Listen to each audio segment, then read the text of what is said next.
something happened on Tuesday afternoon that we're all aware of at this point. In Uvalde, Texas, at Robb Elementary School, 19 children were killed. 2 teachers were killed by an armed gunman, who thankfully was taken out as well. As a matter of fact, just today, one of the teachers who were killed, her husband passed away of a heart attack today. And so really you could think about it as 22 casualties in this tragedy. I've got a lot I want to say about this, but before I do, I think it'd be best appropriate for somebody who knows what it's like to lose somebody to gun violence. I think it'd be best for him to speak on it first before I dive in. Proud to say the coach of my Golden State Warriors, Steve Kerr. Since we left shoot around, 14 children were killed 400 miles from here, and a teacher.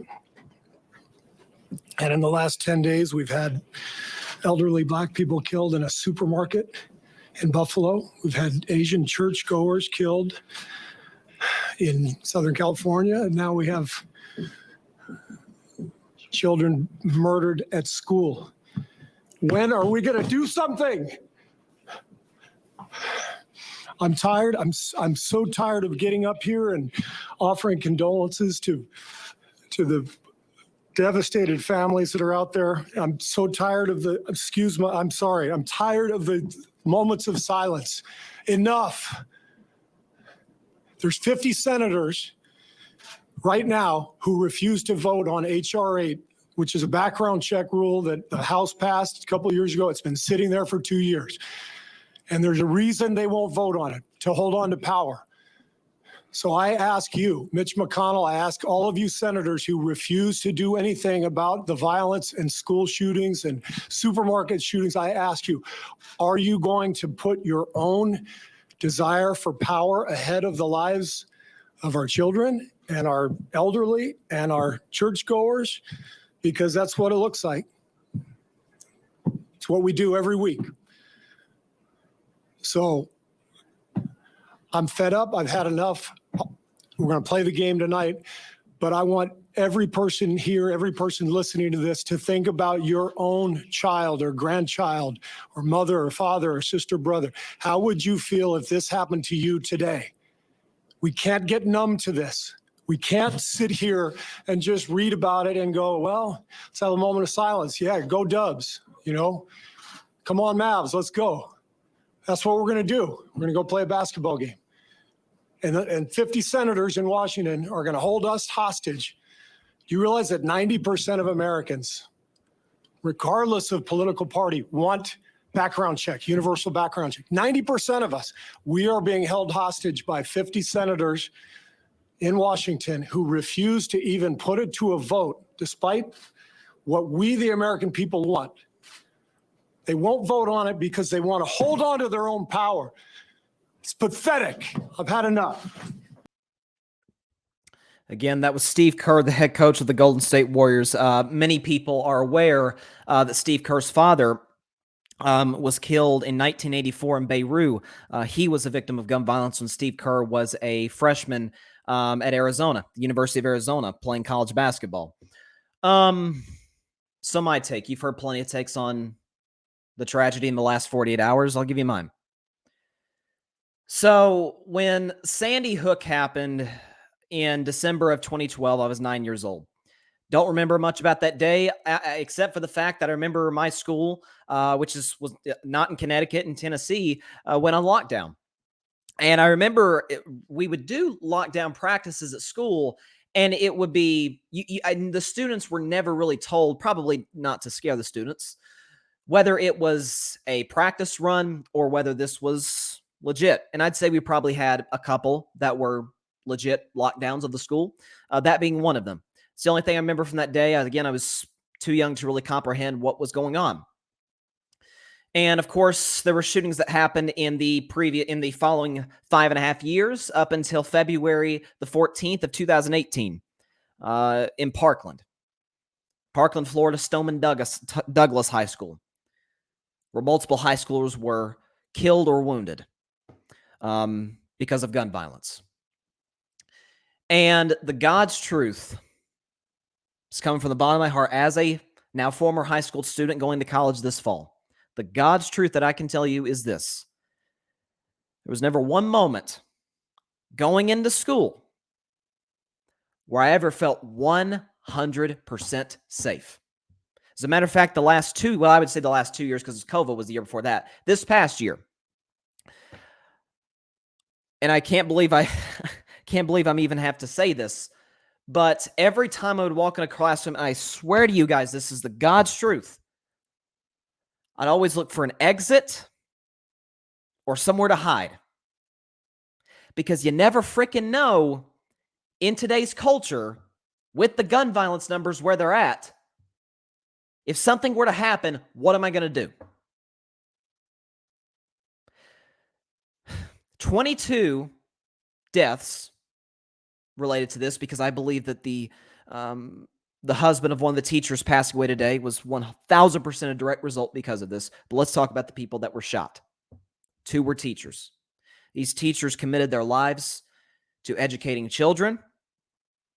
As a matter of fact, both were protecting the children when they were killed. For the 19 others who lost their lives between the ages of 6 and 10, they're not going to see a 13th birthday, graduation, 18th birthday, marriages, kids, getting to experience things that we who do have the privilege of getting to this stage and, Lord willing, further in life, get to enjoy the process of life, the stages of life that every single one of us goes through. They won't get to see that now. Those of the children that were killed, these kids were the ages of many of my cousins. My cousins could have been in that. Your cousins, your kids, brothers, sisters could have been involved in this. When it's all said and done, what this comes down to at the end of the day is a matter of the fact that there is such a culture, there is such a belief by certain people holding power, as Coach Kerr talked about. When it comes down to it, they don't give a you-know-what about kids' lives. They don't. Guy I quote a lot, Mark Jackson. He's got a famous saying when he calls basketball games. He says, don't talk about it, be about it. I'm hearing a lot of thoughts and prayers. I'm hearing a lot of, this is terrible. This is horrible for the city of Uvalde and horrible for Texas and the country and what just happened in Buffalo and California and Milwaukee. But we're just going to go on with our daily lives because that's what we do. What bothers me more than anything else, and I was talking to somebody about this the other day, what bothers me more than anybody else is that with this problem that we have in America, and this is an American problem, look at the numbers. When you look at school shootings, shootings in general, right? Of all the developed countries in the world, of course, us being one of them, of all children aged 0 to 14 killed by guns in developed countries, 87% are U.S. children. School shootings that we have had since 2009. Second place is Mexico. They've had 8. We've had 288 school shootings since 2009. Just this year in K through 12 schools, we've had 30. But I hear this mindset from some people in power and politics. Well, there's just nothing we can do. Right? Criminals are going to find a way to get guns anyway. Bad people are going to find a way to do bad things regardless of what laws you have set. I have 2 responses to that. Number 1, what's the point of even having laws if that's your logic? Number 2, we in America, we've always had this mindset. And you see it in my podcast series, the Carving Up U.S. Presidents Edition I do with my good buddy Isaac Lawson. We talk about the presidents. you see this mindset in America that we've always been proud of, that through the worst of times, slavery, civil war, the world wars, civil rights, everything, 9/11, every single thing that we've been through in this country, there's always been a resolve from the American people and from people in power to say, we're going to get through this. Even if it's not a tragedy, even if it's not something, a crisis. If we set a goal, we've always had this mindset here in America, and I speak only for America because I'm an American, we're going to do this. President John F. Kennedy said in 1962, we're going to put a man on the moon. People said this man's out of his mind. 7 years later, we put a man on the moon, doggone it. But now, we're just not going to do anything. We're not going to put any laws in place to try and fight what's going on right now. And me, and this is the first time I've ever said this, politically, I'm an independent. There's things that I lean left on, there's things that I lean right on. I'm a political independent, and I'm proud of it. So, that being said, there's one individual I want to call out, one specifically. That's the governor of Texas.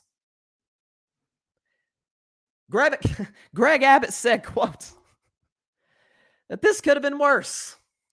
This shooting could have been worse. Tell that to the families who just lost their 19 children. Tell that to the families of the two teachers who lost their lives. Tell that to the 4 children who are now orphans. The Garcias, who are both gone now. Tell that to them, that this could have been worse. I'm just tired of this nonchalant attitude that so many people have that don't care. The vast majority, I know you care, I care, the vast majority of America cares about this issue. Nobody wants to see kids, anybody, but especially kids, killed in school. Nobody wants to see that. But you have some of these jokers in politics who don't freaking care. It just freaking bothers me that this is something that has been going on for a long time in America, and we have done basically nothing to confront it. And so here's my solution. In terms of policy and in terms of action that we can take. Policy, Steve Kerr talked about background checks. Is background checks going to fix the issue by itself? Absolutely not. 33% of criminals, 33% of these shooters have had no previous criminal record. So background checks are not going to eliminate all criminals, but certainly they will help. And secondly, can we put metal detectors in schools? Please. Could we put metal detectors in schools? Well, that's going to take money. Don't we always joke about these politicians putting money into stuff that we really don't care about? We always joke about that. Oh, they're putting money in this. Oh, man, nobody cares about that, but they're just blowing our taxpayer dollars. Who couldn't get behind this? You know, a buddy of mine retweeted something that I thought was really poignant. When 9/11 happened 21 years ago, when 9/11 happened, we bent heaven and earth to change airports. Because people were so traumatized, thousands lost their lives on that day. We wanted to make sure that this never happened again. And to this day, airports look different than they did in, say, the year 2000, going back to when airports were first, a thing. Why aren't we moving heaven and earth now? To protect all people, but to protect children. You see these kids' faces. They look like any other 6 to 10-year-old you see wherever you're at. Gone now. Here's the second thing.